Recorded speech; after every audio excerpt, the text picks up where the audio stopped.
Hey, what's up guys, this is Darth9 and you're watching a Black Ops free-for-all on Hanoi. I'm using the L96 and this is a continuation of my Black Ops 2 wishlist series, so I don't know how many videos I'm going to make like this. It's just going to be however many it takes to get through my list of Black Ops 2 ideas, I guess. But if you want to see the first video of the series, click the annotation on the screen now. It'll take you to the first video and you can watch this one after. It'll make more sense that way probably. But anyways, I'm just going to continue from where I left off, and the next thing on my list is customizable camos. So customizable camos right now I think are kind of boring, and you always have the same camo as everybody else. There's maybe two that are popular or something like that, and I don't really like that. I think it'd be cool if they gave you the same 10 camos to pick from, but what they would let you do ideally is they would let you pick the colors that you want on the camos. So I think it'd be cool if they kind of tied it in with the elite clans, so that maybe everybody in your clan could be running the same camo, and it'd give you the option of whatever camos in your clan. And I think it'd work pretty easily because they can already you can already make your weapon classes from elite and then have them update on your console. So I don't think it'd be too much of a stretch for them to let you make the custom camo and then bring it over to your guns in the game, so your whole clan can have matching camos, or maybe it's just you and a friend or whatever, but same idea.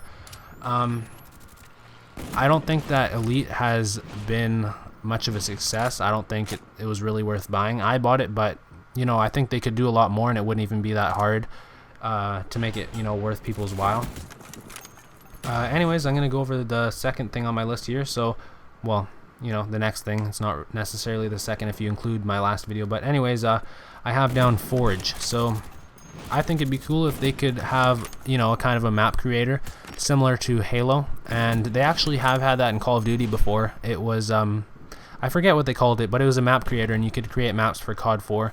I think you could also do it in World at War. I don't know about other Call of Duties, but in the newer Call of Duties you haven't been able to make your own maps, and I think it would be really cool if they brought that feature back. And in the past when they've had that in COD, it hasn't been on console, it's only been on PC.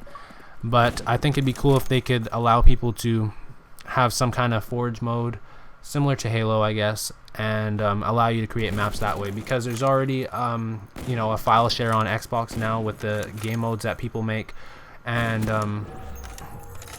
people could download different rules for game modes off the file shares, or download people's previous games and watch them.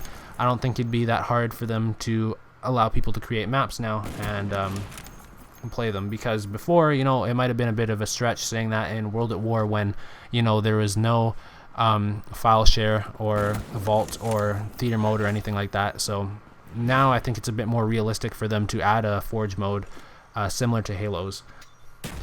Alright, so the next thing on my list is gore. So I don't know if you guys have ever played World at War, but in that game Treyarch made it so you could actually shoot people and separate their torsos from their legs, or like shoot off their arms and stuff. And their explanation for not having weapon camos in World at War is because the space was so tight on the disc that they couldn't fit both the weapon camos and the gore, so they left the weapon camos out. But I think nowadays, if there's a problem with storage on the disc, a lot of people actually put games on 2 discs now. I think that might be too much to ask though, because obviously there's extra costs with that.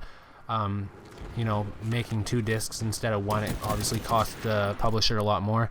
But what they could do is they could make it so when you first put the game in your Xbox, it prompts you to download an update, and you could download the gore, the camo, whatever couldn't fit. And I think that way it would be a lot easier, because it wouldn't have the cost of the discs, and you could get both the gore and the weapon camos and whatever you couldn't fit. So I don't think that would be too much of a stretch to actually make everybody download an update when they put in the game for the first time. So anyways, thanks for watching guys. If I do make a continuation of the series, like a part 3, I'll put the annotation on the screen right now, but I don't know if I'm going to do that or not. We'll see how this series goes, how well you guys like it. But leave a like if you enjoyed, and yeah, I'll see you next time. Peace.